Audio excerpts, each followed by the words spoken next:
par la formation. C'est la formation qui donne à l'individu les compétences.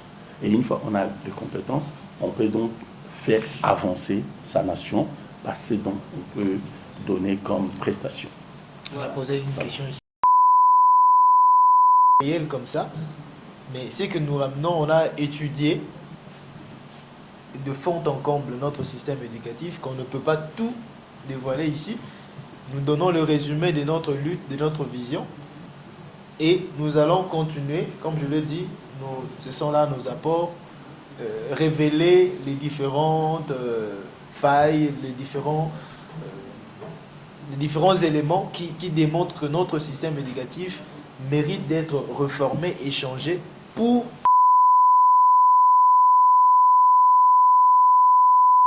nous voulons te demander de nous diriger, de nous conduire, Seigneur. Puisque, Seigneur, tu as voulu que nous soyons nés Congolais, Jésus, nous devons réfléchir, nous devons chercher à contribuer au développement de ces pays que tu nous as donné, un pays merveilleux. C'est pourquoi nous te confions cette conférence entre ta main, Jésus. Laisse que, Seigneur, ton esprit nous conduise et nous anime et surtout nous éclaire. Nous avons besoin de ton aide et de ta sagesse, de ton savoir-faire, de ton intelligence. Seigneur, touche tout un chacun de nous et que, Seigneur, nous puissions voir les choses de la manière, surtout que nous puissions comprendre ce qui est utile pour notre développement. Lorsque la gloire te soit totalement rendue, au nom de Jésus, nous avons ainsi prié. Amen. Amen. Pour la parole, comme nous l'avons dit,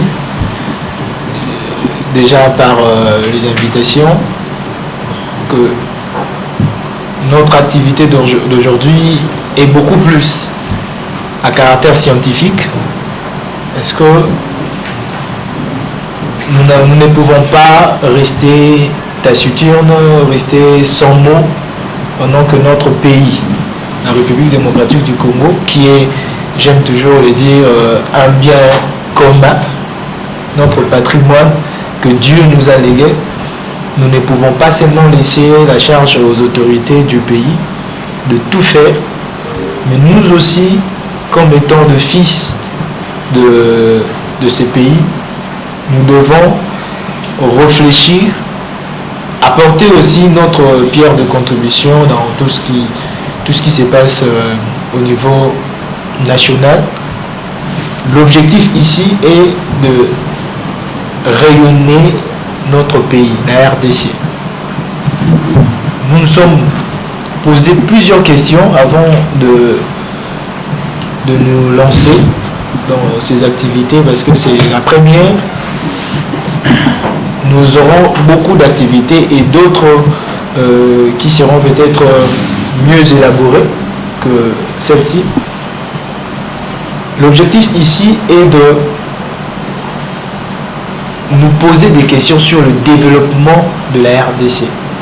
Est-ce que notre pays doit-il compter seulement à ses richesses potentielles? Nous avons des mines, nous avons le sol. Est-ce que la RDC doit toujours compter sur ses autorités politiques? La réponse est oui. Mais au-delà, ou avant même de parler des richesses, avant de parler de ces autorités, avant de parler de tout ce qui peut arriver, nous devons d'abord commencer quelque part. Alors nous sommes allés réfléchir sur la genèse du problème de la RDC. Qu'est-ce qui ne va pas, qu'est-ce qui dérange pour que la RDC, le développement de la RDC continue à balbutier, continue à tituber jusque-là. Nous comptons jour pour jour, c'est 60 ans, 61 ans, depuis que nous avons l'indépendance, donc depuis l'accession à l'indépendance. Donc notre pays continue à se rechercher. Pendant que 60 ans après, nous devions être déjà plus matures, nous devons déjà atteindre un autre niveau, parce qu'un être humain qui naît, il avait 2-3 mois, il a maintenant 60 ans. Ça dit quand même quelque chose. Mais pourquoi, en termes de développement de notre pays, tout semble être toujours par terre. C'est comme ça que nous nous sommes posés des questions et par la grâce de Dieu et par la réflexion, nous nous sommes dit que le problème n'est pas seulement la richesse ou les richesses que nous avons. Le problème n'est pas au niveau des autorités seulement. Nous avons toujours l'habitude de dire la volonté politique de nos autorités n'ont pas de volonté politique. Mais est-ce que nous devons nous limiter seulement là? Non. C'est comme ça que nous nous sommes dit, c'est d'abord l'homme congolais. Au-delà de toutes les richesses que nous avons dans notre pays, Dieu nous a bénis d'avoir une richesse humaine. Le référent il va beaucoup plus expliciter parce que lui il est ingénieur en développement et il va vraiment donner beaucoup plus de techniques, de termes techniques pour que nous comprenions encore cette introduction que je suis en train de faire. La population constitue un capital humain que le pays doit vraiment mettre des accents sur ça pour décoller. Parce que si nous tournons toujours vers l'étranger, si nous tournons toujours vers le bloc dominant, comme les internationalistes aiment les appeler, nous resterons toujours main tendue, nous continuerons à demander et nous n'allons pas satisfaire nos besoins. Alors, par rapport à cela, nous nous sommes dit, pourquoi ne pas songer à réformer ces systèmes éducatifs qui qui est réellement devenu archaïque, qui est déphasé, qui n'a plus de raison d'être. On ne peut pas utiliser ça. On ne peut plus vraiment utiliser ces systèmes éducatifs parce que il nous produit beaucoup d'intellectuels, il nous produit beaucoup de diplômés, mais ces diplômés ne donnent pas un bon rendement pour que la RDC se développe. Alors c'est par rapport à toutes ces questions que nous avons dit pourquoi ne pas commencer avec des actions. Ça peut paraître faible, mais nous visons très loin jusqu'à ce que les autorités vont nous rejoindre dans cette lignée pour qu'ensemble nous puissions travailler à ramener ces systèmes éducatifs qui est la jeunesse qui est l'origine de nous tous. Je pense qu'on est en face des intellectuels ici. Tous nous sommes passés par ce monde-là. Mais si le système éducatif ne produit pas de gens qui sont capables de développer le pays, alors nous devons revoir, questionner ces systèmes éducatifs. C'est par rapport à ça, je voulais essayer un peu de nous circonscrire. Nous allons parler peut-être de la politique un peu, parce que le système éducatif ne peut pas être changé si les politiques n'adhèrent pas à cette vision. Parce que ce sont les parlementaires qui vont voter des lois pour changer ces systèmes éducatifs. Ce sont des ministres qui doivent travailler pour l'exécution de ces changements. Et aussi nous, la population, nos enfants, les étudiants, parce que ça touche à tout le niveau. Nous n'avons pas seulement le niveau secondaire, il y a le niveau primaire, secondaire, jusqu'à l'université. Donc nous sommes en train de travailler pour ramener ces trois ministères, ministère de l'enseignement supérieur et universitaire, EPST et recherche scientifique. Si nous pouvons être ensemble avec cette vision que nous amenons aujourd'hui pour rendre public, nous allons continuer avec notre planning. On a fait un planning et voilà, pour ne pas monopoliser la parole, je pense que je vais donner le résumé de ce qui nous réunit en cellule. Alors, je vais passer la parole au révérend.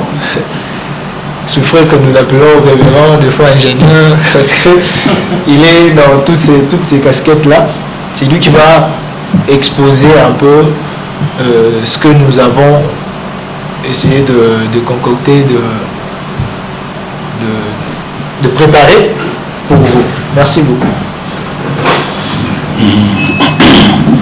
Il faut dire que nous sommes heureux aujourd'hui de pouvoir passer un moment, je dirais, ce serait un moment merveilleux avec nos confrères congolais pour discuter un peu sur le développement de notre pays. Je commencerai d'abord par vous saluer tous et vous dire le bienvenu à cette conférence. Je crois que tout est parti d'une préoccupation majeure en tant que Congolais, en tant que citoyen congolais, nationaliste. On devait s'interroger, se poser cette question.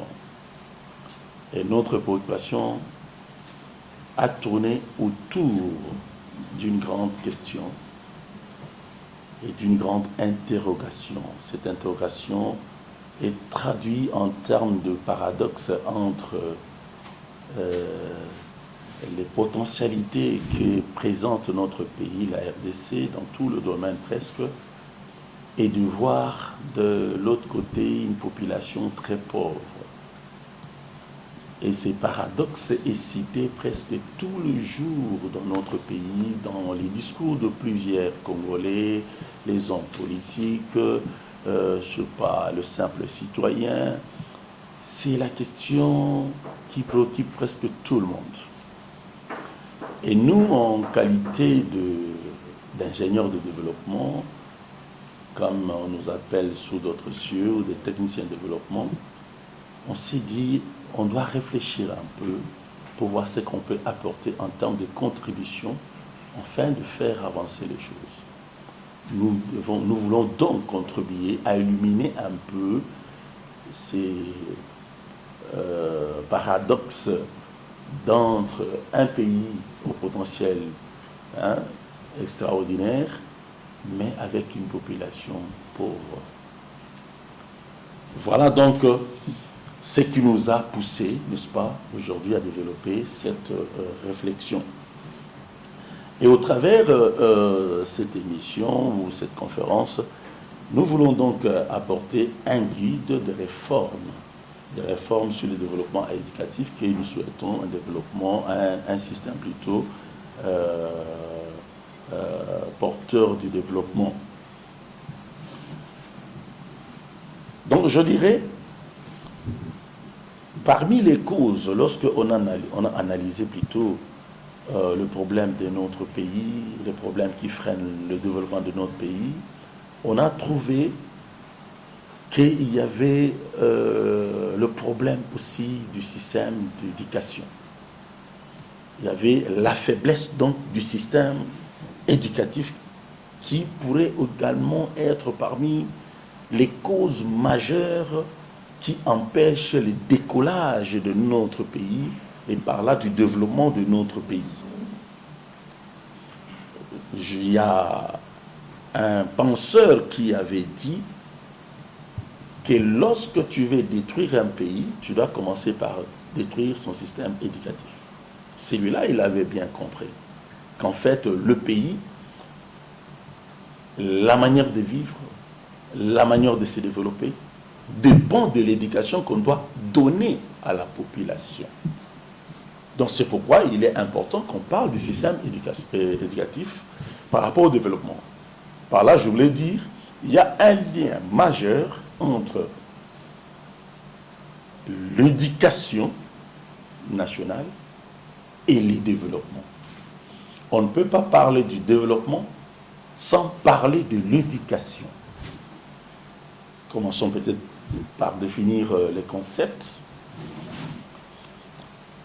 Par système éducatif, il faut entendre l'ensemble de tous les éléments qui entrent en jeu et qui contribuent à la formation et à l'enseignement d'un peuple en vue de son développement d'abord personnel, mais aussi développement du pays. C'est-à-dire, c'est tout ce qui contribue à former l'homme qui est appelé à développer son pays. Et les éléments constitués d'un système éducatif sont notamment la conception générale ou les concepts généraux qu'on va promouvoir. Ce sont les orientations de la politique sectorielle, c'est l'organisation et les structures du secteur, c'est les organes animateurs du secteur, c'est encore les approches ou les méthodes éducationnelles, la formation du personnel, le programme de formation et de l'enseignement, ce sont les acteurs du secteur, les outils ou le matériel éducatif à utiliser, ce sont les dirigeants politiques qui sont dans ces domaines-là, les enseignants, les élèves, les étudiants, les syndicats ou les parents, le mode de paiement, et tout ça constitue les éléments donc constitutifs d'un système éducatif. Mais dans ce système éducatif, il y a un élément majeur sur lequel nous voulons nous appuyer, c'est la formation ou le programme d'éducation. Parce qu'en fait, nous considérons le programme d'éducation comme étant le moteur, c'est le moteur du système éducatif. Donc, quelle que soit sa forme, au fond, c'est le programme de formation qui est le moteur, qui est le cœur, qui est l'âme d'un système éducatif.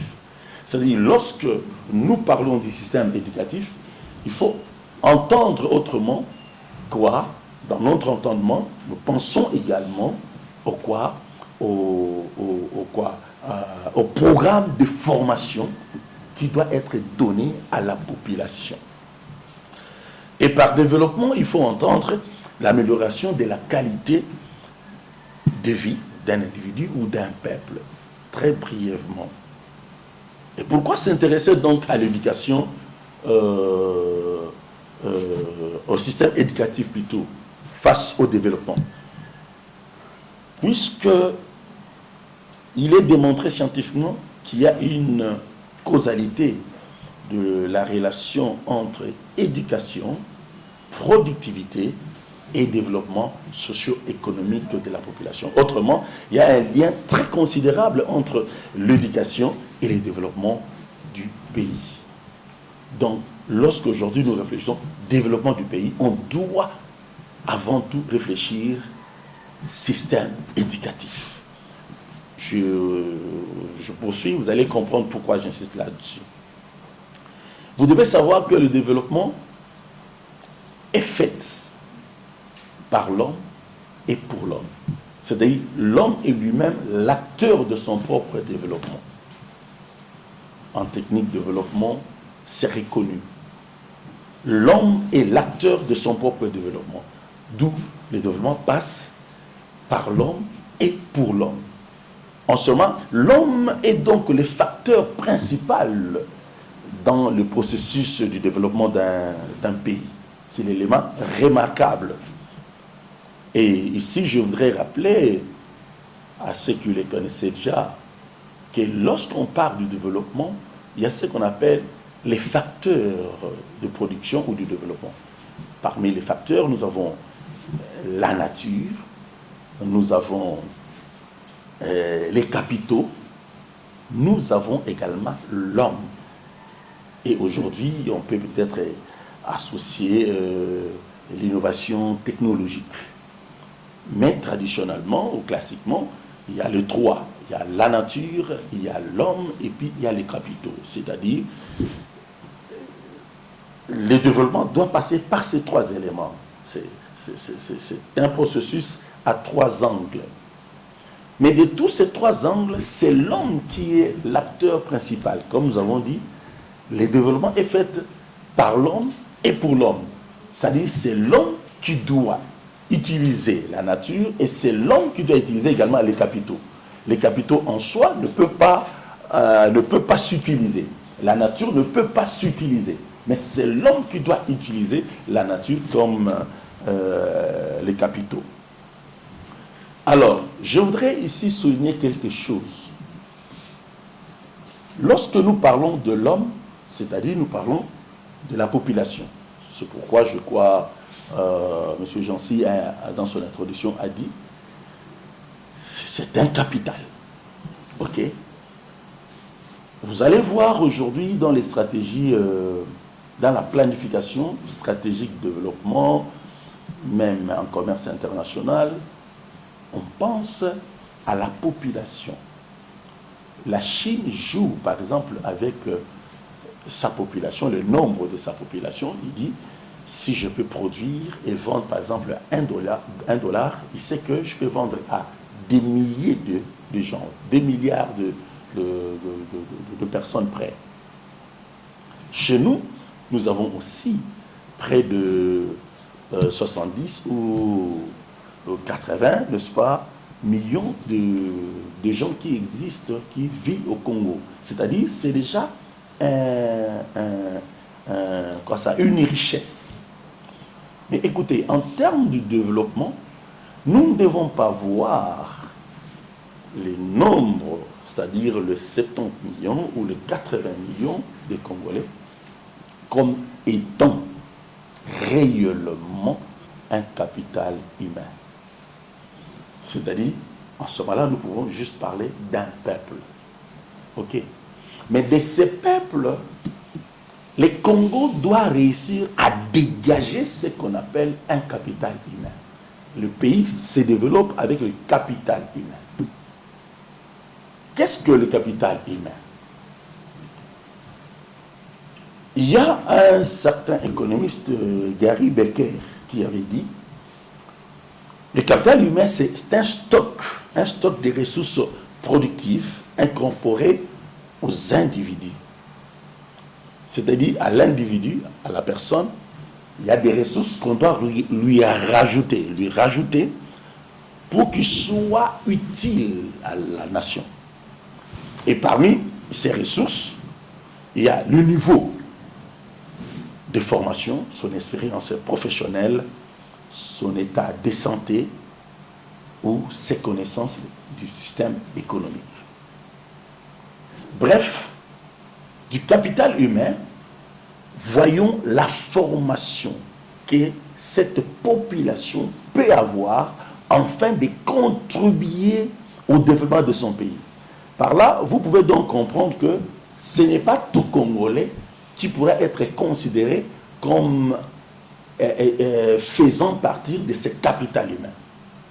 Lorsqu'on a des gens qui ne sont pas prêts à participer au développement, ces gens ne peuvent pas faire partie de ce qu'on appelle capital humain. Capital humain, c'est l'ensemble ou une partie du peuple, mais qui a été formé, équipé, qui ont développé des capacités qui peuvent le permettre de participer activement au développement du pays.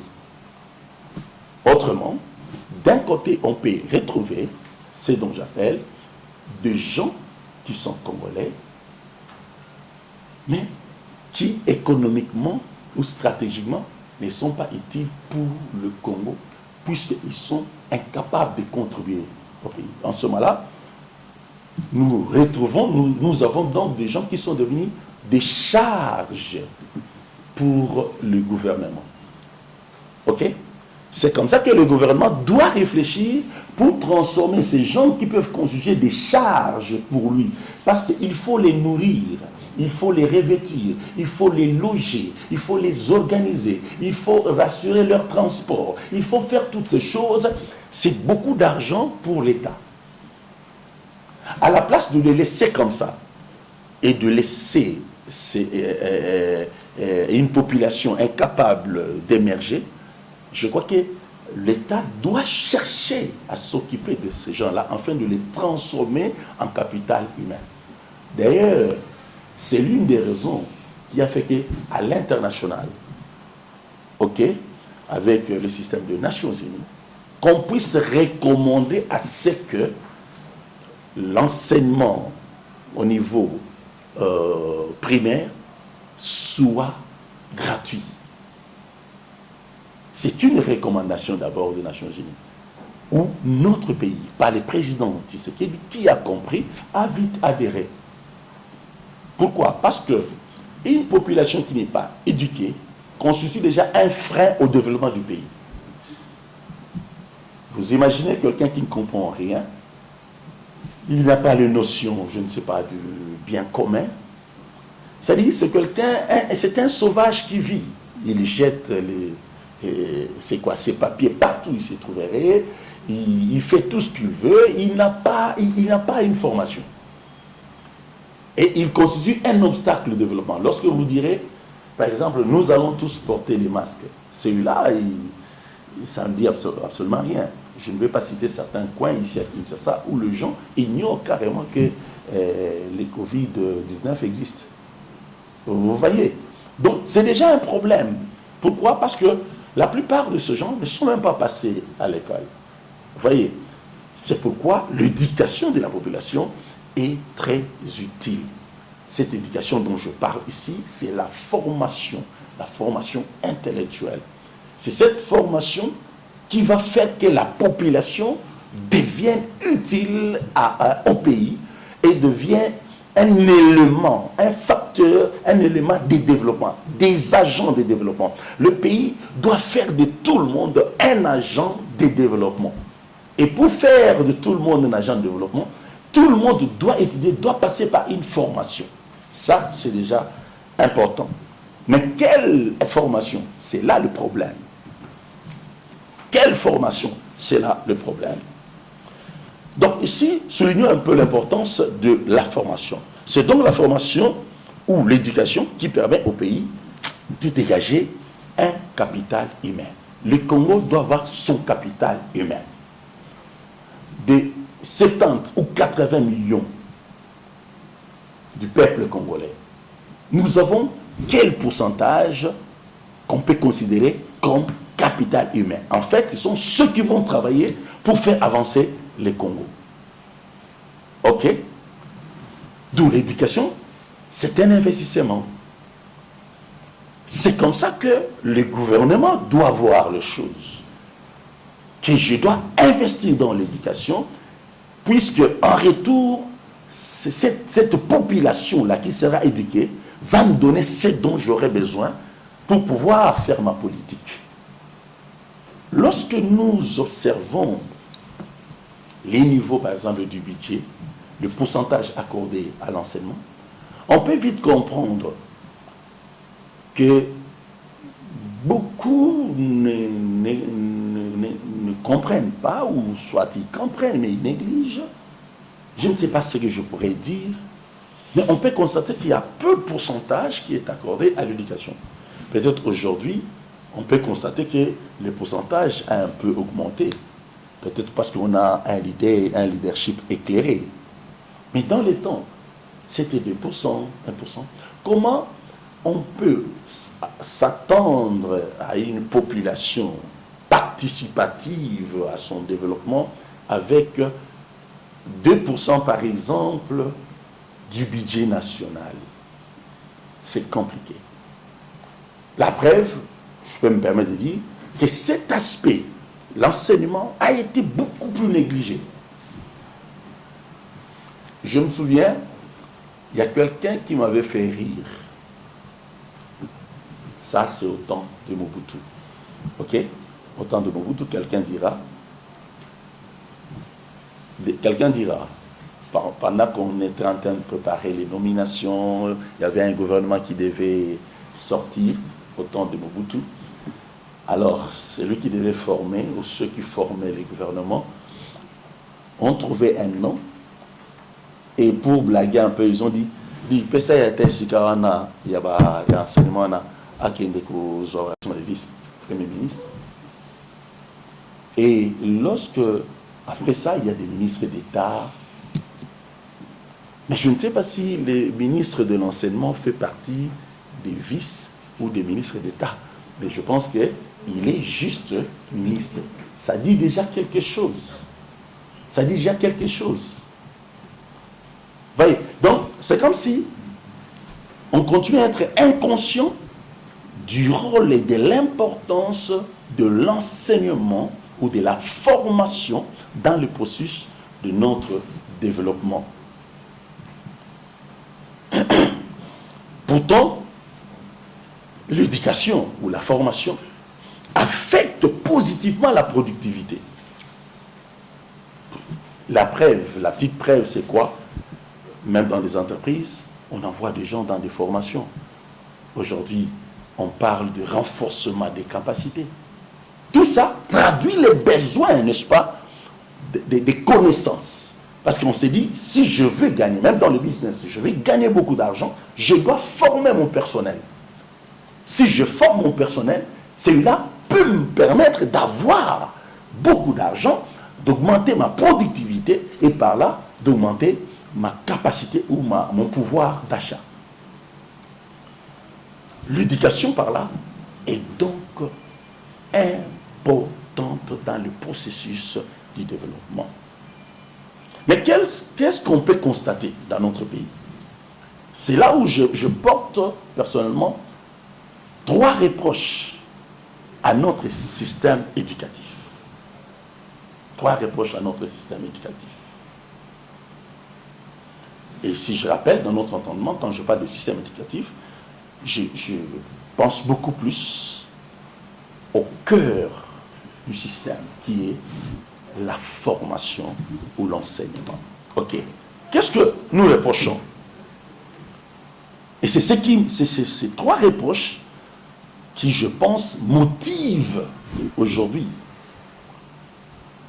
l'idée de pouvoir réformer le système éducatif congolais. On lui reproche d'être un système éducatif extraverti. Et par là, caduc. Ça, c'est 1. 2, notre système, nous pensons qu'il est un système éducatif où il a un programme éducatif déphasé. Il est déphasé. Ça, c'est 2. Et 3, nous pensons que notre système éducatif est beaucoup plus généraliste et par là inefficace. Pourquoi nous disons qu'il est extraverti? Puisque nous croyons que c'est un système qui est exogène et non pas endogène. Exogène, pourquoi? Parce que c'était taillé par rapport aux intérêts et aux besoins, n'est-ce pas, de la Belgique qui nous avait colonisés. Souvenez-vous, même Campus Louvanium dans les temps, je crois qu'il a été créé par le père, c'est qui, Gilbert, hein? C'est en 54, 57, si je ne me trompe pas. Comprenez que la personne qui a initié la création du campus aujourd'hui, Louvanium hier, c'était un Belge qui a été formé, qui a été taillé dans la moule belge. Ce qui fait qu'il ne peut pas raisonner autrement que la Belgique. C'est-à-dire, lorsqu'on montait cette université, avec des objectifs bien déterminés, et ces objectifs, c'était d'abord de servir la Belgique, de faire une continuité dans la politique de la Belgique, je pense, et surtout de pouvoir donner peut-être au pays un citoyen congolais capable de tout faire, de s'adapter, ok, de tout faire et de s'adapter à tout. C'est là où je dis que c'est un système généraliste. Parce qu'il devait être capable de travailler à la fois dans les mines, à la fois être un politicien, à la fois être, je ne sais pas, dans l'agriculture, tout ça. C'est-à-dire, on forme quelqu'un, on lui fourre tout. On lui fourre tout, comme un fourre-tout, pour qu'il soit capable, que soit-il, contribuer au développement de son pays. Il était extraverti. Il était formé sur base du système belge. C'est-à-dire, lorsqu'on a monté le programme d'éducation, par là de l'enseignement, on l'a formé sur le modèle belge. Or, vous savez, le modèle belge ne répond pas nécessairement à nos besoins à nous. Ne répondait pas et ne répond pas. C'est extraverti. On peut le constater dans les systèmes routiers qui a été créé. C'était un système routier de quoi? D'exportation de nos matières premières. Donc, le Belge ne pouvait pas faire quelque chose à notre place pour notre intérêt. C'est nous-mêmes qui devons être l'acteur ou les acteurs de notre propre développement. Je dis, le développement est fait par l'homme et pour l'homme. Ok. Ainsi donc, parce que c'est extraverti, fondé sur base d'un système belge, nous pouvons dire que notre système éducatif a été déjà victime d'une transposition étymologique dans laquelle la science était une idéologie. Ok? La science était une idéologie. Être universitaire en ce moment-là n'était pas synonyme d'être un acteur de développement pour le pays, mais c'était une certaine fierté. Un luxe.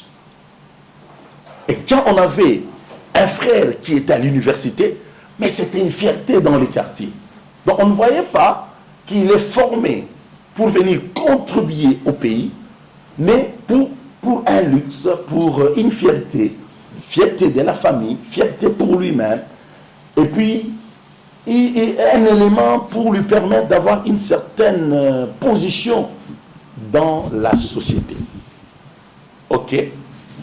Donc c'était une philosophie où la science était juste une idéologie ou une hégémonie, c'est-à-dire une puissance qui permettait aux gens de pouvoir régner, prendre place, prendre position dans la société congolaise. D'ailleurs, c'est l'histoire de familles civilisées qui peut confirmer. Dans les années 60, moi je me souviens, j'ai eu la grâce d'être parmi ces familles qu'on appelait familles civilisées. C'est-à-dire, on pouvait étudier avec un petit blanc à l'Athénée, on pouvait, mais tout le monde n'avait pas accès. Et à ce moment-là, c'était quoi? C'était, l'éducation était considérée comme un élément de disparité sociale. Pas comme un équipement du développement, mais comme un élément de disparité sociale. Toi, tu es accepté par le blanc, toi, tu ne l'es pas. Toi, tu ne peux pas travailler avec le blanc, toi, tu peux. Ou toi, tu peux étudier avec un petit blanc, toi, tu ne peux pas. Vous voyez? Donc, c'était une sorte d'hégémonie. Et l'éducation paraissait comme un instrument pour son développement personnel, pas pour le développement du pays. Un élément de fierté ou d'appartenance à une civilisation. Moi, je suis civilisé. Ok. Donc, un élément d'aliénation culturelle.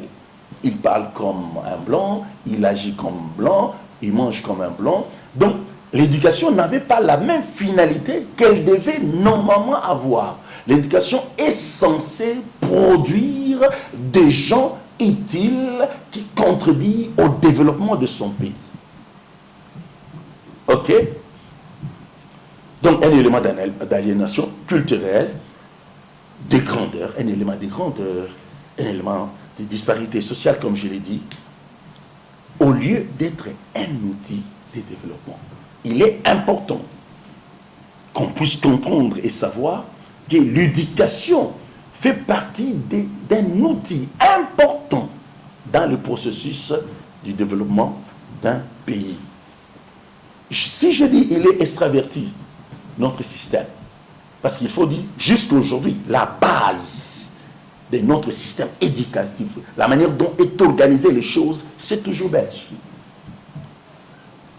Quand vous voyez la manière dont la structure académique se présente dans les universités, c'est la même structure. Recteur, doyen, chef du département, c'est la même structure. C'est-à-dire, jusque-là, on est resté dans ce modèle. Pourtant, la vie est évolutive. Les choses changent. Les choses évoluent. Il y a de nouveaux éléments qui dictent la vie. Il y a de réalités, il y a de besoins, de nouveaux besoins qui démontrent que les systèmes changent et s'adaptent. Donc il est tourné vers le besoin et les intérêts de la Belgique. Jusqu'à aujourd'hui, on est dans ce système-là.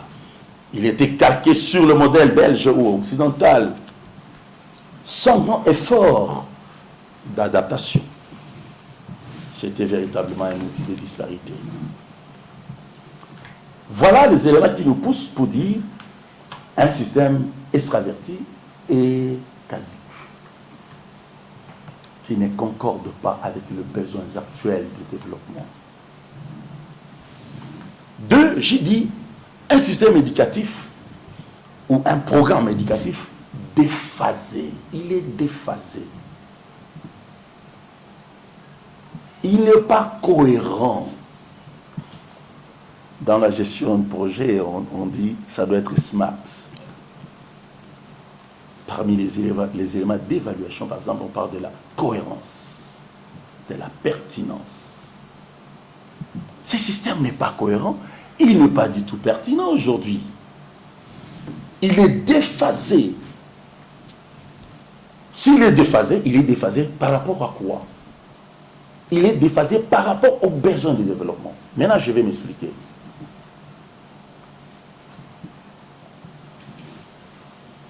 Dans le processus du développement,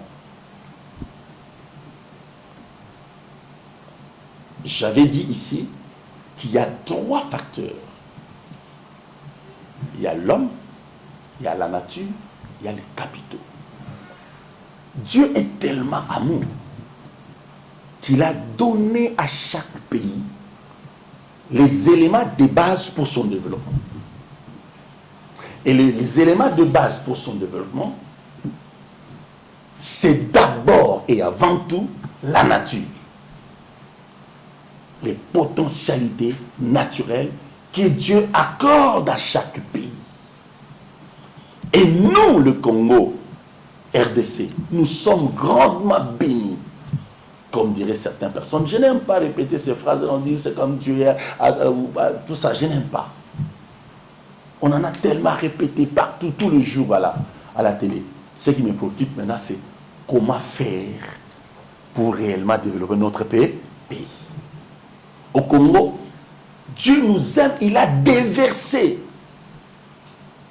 plein de potentialités sur le plan hydrographique, sur le plan naturel, sous-sol, sur le plan minier, sur tout le plan presque. Jusqu'à notre terre arable, 80% près. Nous sommes grandement bénis. D'abord sur le plan naturel, sur le plan touristique. On n'en parle même pas. Ok? Mais vous verrez, à la place de former les gens, ok,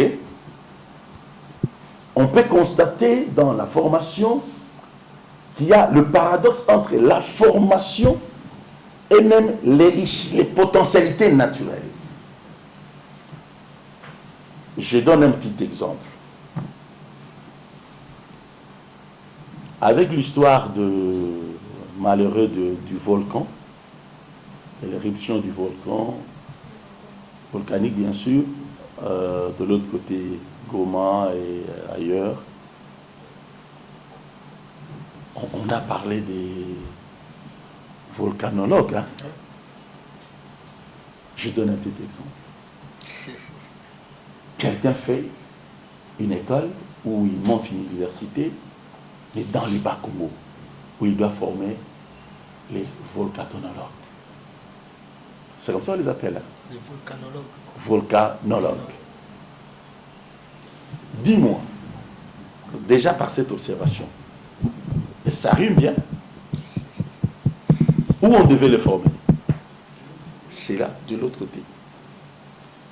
J'ai donné cet exemple pour vous montrer comment il y a paradoxe entre la formation et la vocation naturelle. On ne peut pas planifier son développement sans penser à la vocation naturelle du pays. La vocation naturelle, c'est ça, les premières ressources que Dieu nous donne. Il n'y a que deux façons, je peux trouver aujourd'hui. La vocation, il y a la vocation naturelle à laquelle on peut ajouter la vocation stratégique du développement. Non. C'est les bons départs. Ok? Non. Au contraire, la gratuité, c'est une très bonne chose qui est encouragée au niveau universel. Pourquoi on accorde la gratuité? C'est pour éviter d'avoir une population qui sera un frein au développement, aux efforts du développement. Quand vous lui direz ça, il ne sait pas le faire. Parce qu'il ne comprend pas. C'est comme ça, il faudrait que toute la population puisse avoir un certain niveau qui peut lui comprendre comment fonctionner, comment assimiler les efforts gouvernementaux du développement. Ok? La question, c'est celle de se poser. La gratuité. Quel système? Pour quel système? La gratuité pour quel résultat? Aujourd'hui, on prône la gestion axée sur le résultat. Il faut voir les résultats. Quand tu fais quelque chose, quel est le résultat? Nous allons ramener les efforts matériels comme ça, mais c'est que nous ramenons, on a étudié de fond en comble notre système éducatif, qu'on ne peut pas tout dévoiler ici. Nous donnons le résumé de notre lutte, de notre vision, et nous allons continuer, comme je l'ai dit, ce sont là nos apports, révéler les différentes failles, les différents éléments qui démontrent que notre système éducatif mérite d'être reformé et changé pour avoir maintenant un autre système éducatif du développement, qui répond aux besoins du développement de notre pays. Alors, le résultat attendu, bon, nous attendons que le système éducatif soit réformé. Si ça ne sera pas, du coup, c'est pas par une baguette magique que nous allons changer directement le système éducatif, mais on peut commencer par secteur, après secteur. On commence par exemple, je peux donner un exemple sur à l'université. On peut déjà commencer à changer, recadrer les tirs de notre programme universitaire. Les différentes universités voudront venir s'ouvrir dans notre pays, que le gouvernement ait maintenant un boussole, se dise chaque université, je veux par exemple autant d'universités pour tel secteur. Je veux autant d'universités pour tel secteur par rapport à la vision que, par exemple, le président de la République, je veux avoir à l'horizon 2025 ou 30, je veux qu'on me produise autant d'ingénieurs. Mon frère, l'appui déjà apporté. L'appui apporté, c'est déjà l'émission qui a été organisée et qui a engendré aujourd'hui cette conférence. C'est le premier élément, je crois. Ok, on a déjà fait 2 émissions. Hein. Non, plusieurs émissions. Plusieurs émissions. Ok, il y a plusieurs émissions. Il y avait une émission sur, au travers laquelle on a beaucoup insisté sur le système éducatif qui aujourd'hui a engendré ça et qui a engendré également d'autres projets qui vous seront annoncés. Ok, donc c'est déjà un apport.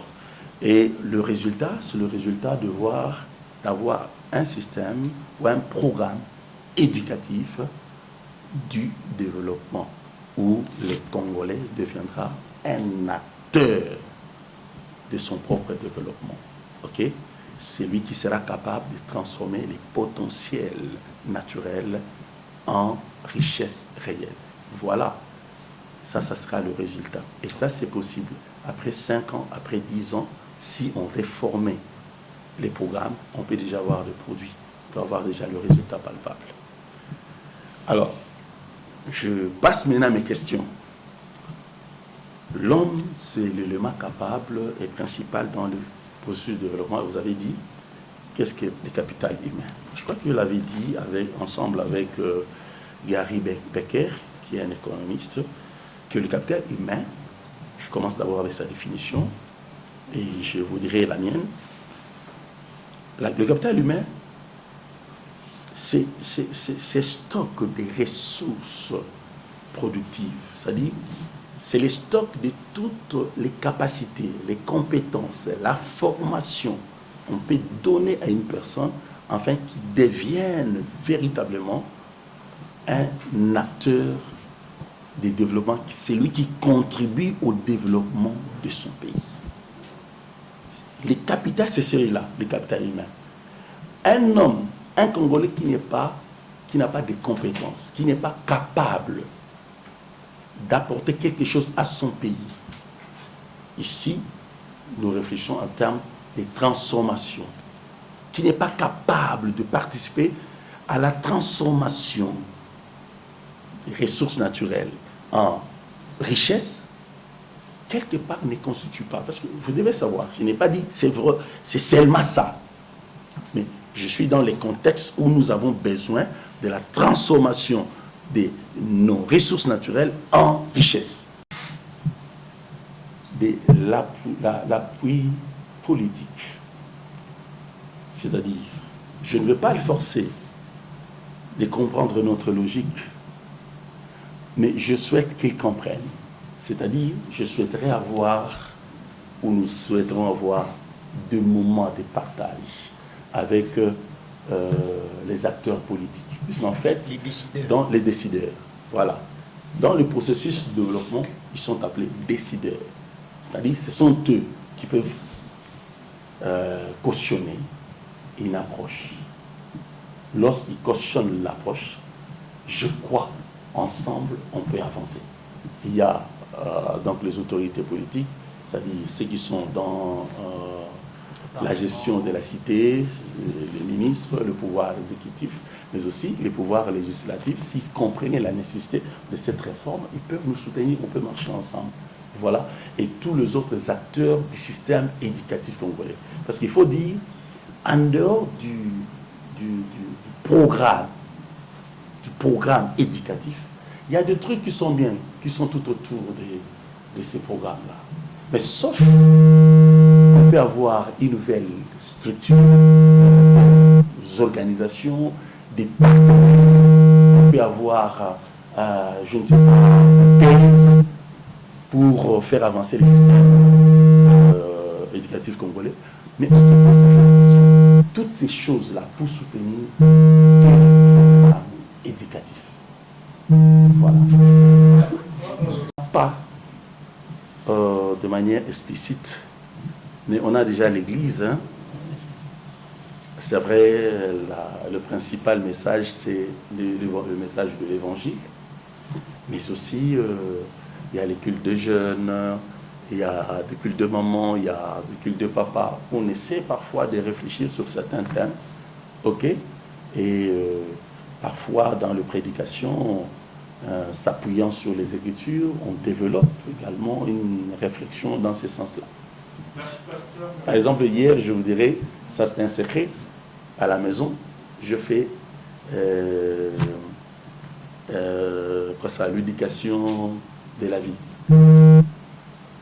entre guillemets, c'est-à-dire on a été à l'école de la vie, voilà. Je parlais avec mes enfants, on a discuté, un petit exemple. On a fait des déménagements, il faut décorer leur chambre, ils ont imposé la couleur du chambre, ils ont un certain âge. Alors, je laissais faire. Alors, ils allaient poser leur télévision, la télé dans la chambre. Et nous, on dit, je pense qu'il est grand temps qu'ils changent un peu, qu'ils mutent vers d'autres besoins. Alors, les grands disent, non, on doit voir ça ici, il y aura tout ça, parce qu'on doit continuer à jouer au Nintendo. Avec sa mère, leur mère, ils ont discuté un peu. Et moi, je suis arrivé, j'ai dit, mais qu'est-ce qu'il veut, tout ça? Et puis on a commencé à discuter. J'ai dit, non, il ne faut pas, ils sont grandes personnes, il faut discuter. On a commencé à discuter. Je les ai démontré que les besoins qu'ils avaient à 6 ans, ce ne sont pas les mêmes besoins qu'ils doivent avoir aujourd'hui. Et entre-temps, il y a des exigences de vie qui changent. Je fais une leçon pendant 30 minutes. Au bout de ces 30 minutes, ils ont changé d'avis. Ils ont dit, plus de télé dans la chambre. Voilà, est-ce que vous comprenez? D'abord, je dirais, c'est comme si vous voulez que je place en avant-plan entre les deux, les finances, le problème financier ou le problème de réforme du programme. Moi, je dirais, je commencerai par rétorquer par une question.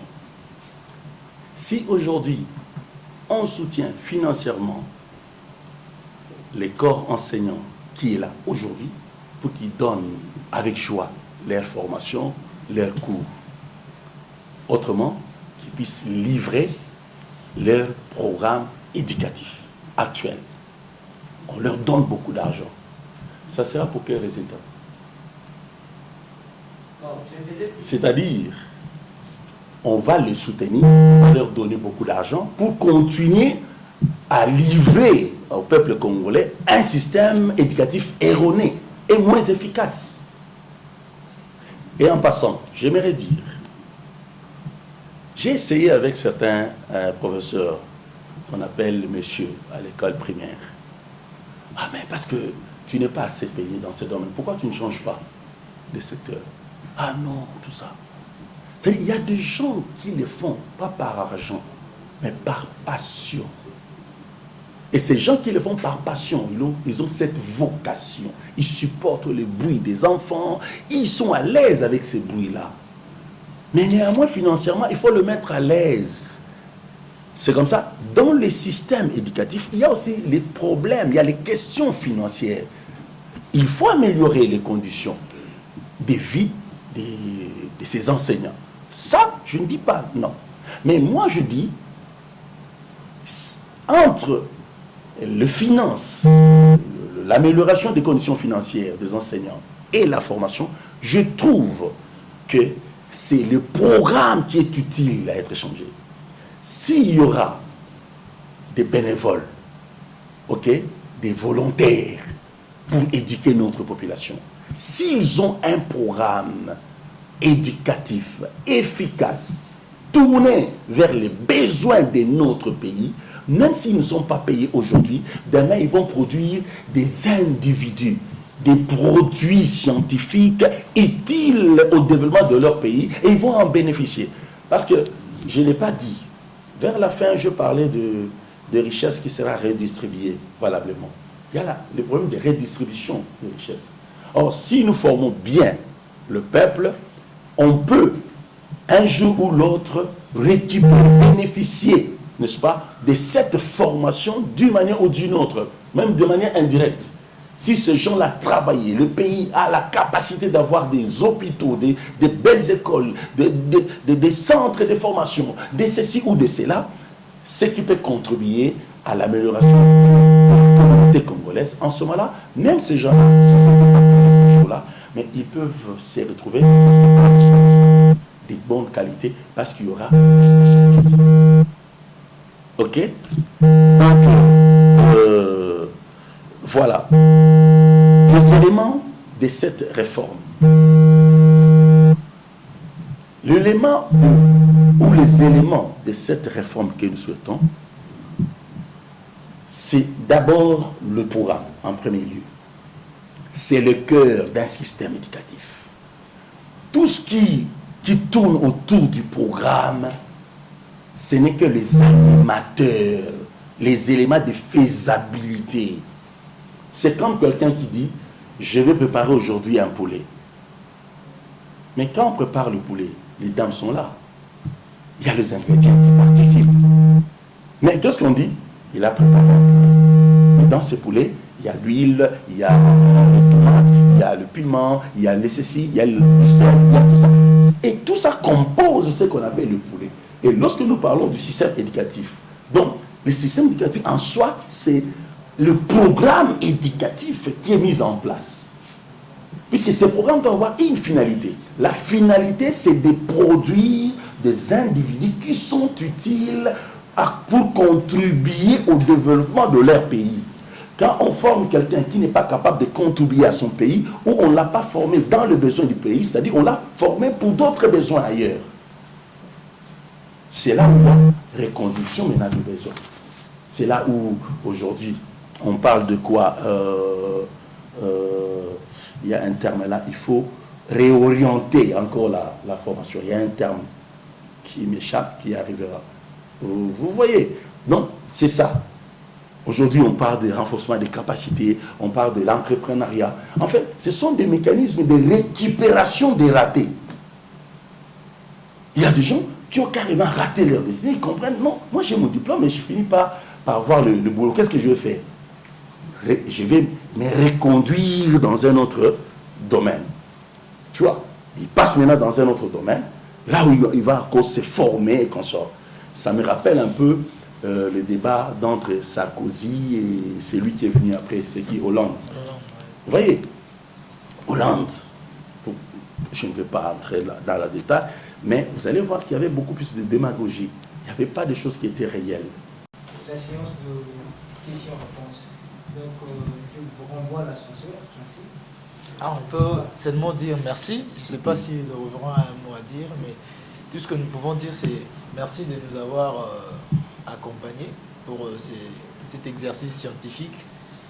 Nous pensons qu'avec l'aide de Dieu, nous allons encore percer avec d'autres activités. Surtout, vous qui nous avez déjà porté à cœur avec des activités prochaines, nous serons toujours avec vous, parce que nous ne visons pas seulement Kinshasa, bien nous allons vraiment, avec la grâce de Dieu, aller partout et toquer des portes. Voilà, c'est tout ce que je peux dire. Hein. Merci à vous qui êtes venus. Je ne sais pas si le reverend a un mot à dire. Le mot à dire, c'est que nous avons commencé aujourd'hui petit, mais je veux vous rappeler qu'une grande forêt est parfois brûlée par une tige d'allumette. Donc vous êtes ceux qui peuvent apporter cette nouvelle, cette lumière, ces réformes, ces désirs ou ces besoins des réformes de notre programme éducatif, par là de notre système éducatif à tout le monde. Je vous demande donc si vous pouvez être les ambassadeurs de ces idées que vous avez bien adoptées. Que Dieu vous bénisse. Merci.